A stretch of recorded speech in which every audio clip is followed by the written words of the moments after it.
CBS's Supergirl has just finished its first season. Despite mixed reaction from both fans and critics, the show has managed to be renewed for a second season. Supergirl is very different from the other DC hero shows that are currently on, due to how different it is in both tone and style. Now that the first season has finished, let's go ahead and take a look at this show to see just what it's all about, and just what it has to offer us. This show has a great cast of characters that all really help shape the overall tone and feel of the show.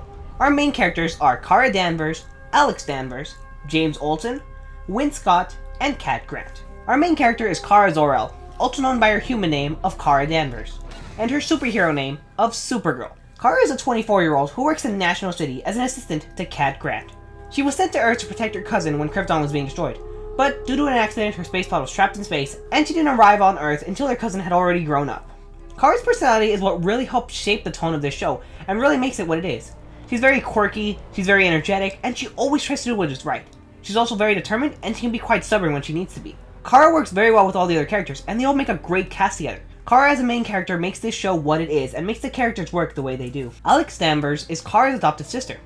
Alex is a doctor and a scientist working for the Department of Extraordinary. Alex and Kara have a unique relationship, in the fact that, while it's quite apparent the two care for each other very much so, there are moments where you can see there's just a bit of resentment. Kara wishes to be normal like Alex, whereas Alex thinks that her life will never be the same now that Kara's in it. Despite this though, the two of them always have each other's back, and they work great together. It's also because of Alex that Kara started working with the DEO. James Olsen is the first of Kara's potential love interests. James moved from Metropolis to National City in order to become the new art director for Cat Grant. He also moved to National City so that he could keep an eye on Supergirl as a favor for his friend. After Kara told James that she was Supergirl, he started helping her out in the field however he could. This version of James is very different from other versions of the character. The most notable change that there is the fact that he goes by James rather than Jimmy. He's also a lot more serious and tough than he usually is. Despite being different, this is a unique version of the character, and he works very well in the show the way it is. Winn Scott is the second of Kara's potential love interests. He is the resident tech expert of Catco, and he's been Kara's best friend ever since she started working for Cat Grant. He was the first person who Kara told her secret to, and he's been helping her out in the hero field ever since. Winn in this version is the son of the villain Toyman, and the actions that his father did help shape a lot of his character and a lot of his personality. Winn can be a bit awkward and clumsy at times, but he's very reliable and he's always ready to help out. I love the relationship that Kara and Winn have, and on a side note, Winn is my personal favorite character in the entire series. Finally, we have the queen of media herself, Cat Grant. Cat is the founder of the largest media outlet in all of National City, Catco Worldwide Media, and Cat is the self-proclaimed strongest person in all of National City. Cat is very strict as a boss and a very powerful person. She managed to work her way up from being Perry White's assistant, to a writer on a gossip column, to the founder of Catco Worldwide Media. Cat serves as a mentor to both Kara and Supergirl. Kara also helps Cat become more open and accepting of others. Cat has a great character and a great personality. The two of them have great interactions and they help each other grow so much. Supergirl for the most part has a villain of the week format, with each episode featuring a new antagonist that is either an escapee from the supervillain prison Fort Ross, or a villain from Metropolis that wants revenge and takes their anger out on Supergirl. The show does however have two main antagonists, those being the Kryptonians Astra and Non, as well as the tech genius Maxwell Lord. Astra and Non are Kara's aunt and uncle. They are the ones who released the Fort Ross prisoners to attack National City. The two of them have plans to save the Earth and prevent it from getting destroyed like Krypton did, but they are against Supergirl and the DEO because they know they do not approve of their actions, and the actions that they must take.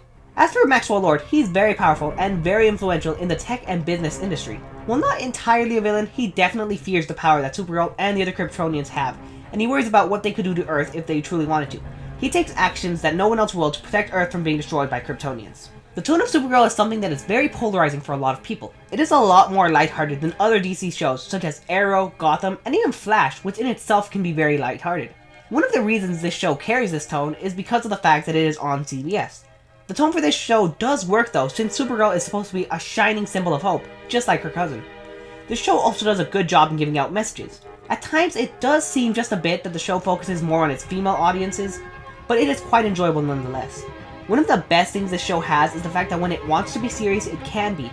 Despite being an overall lighthearted and silly show, when there are serious moments or serious episodes, they work very well, and they don't feel out of place despite the overall tone. There are a few things Supergirl just doesn't get right though. Seeing as how this is a TV show, the effects, especially in the early episodes, are not that good, and very laughable at times, especially with heat vision. Also, sometimes the show can feel like it's simply a female Superman show. A lot of the villains that Kara has to fight are already Superman villains, and others are just versions of Superman characters. Her main antagonists, Non and Maxwell Lord, have been compared to General Zod and Lex Luthor respectively. These aren't perfect comparisons, but they work to an extent. Kara also goes through similar stories that Superman went through, such as a pretty nice adaptation of For the Man Who Has Everything. Kara gets her own Bizarro and her own Brainiac to fight.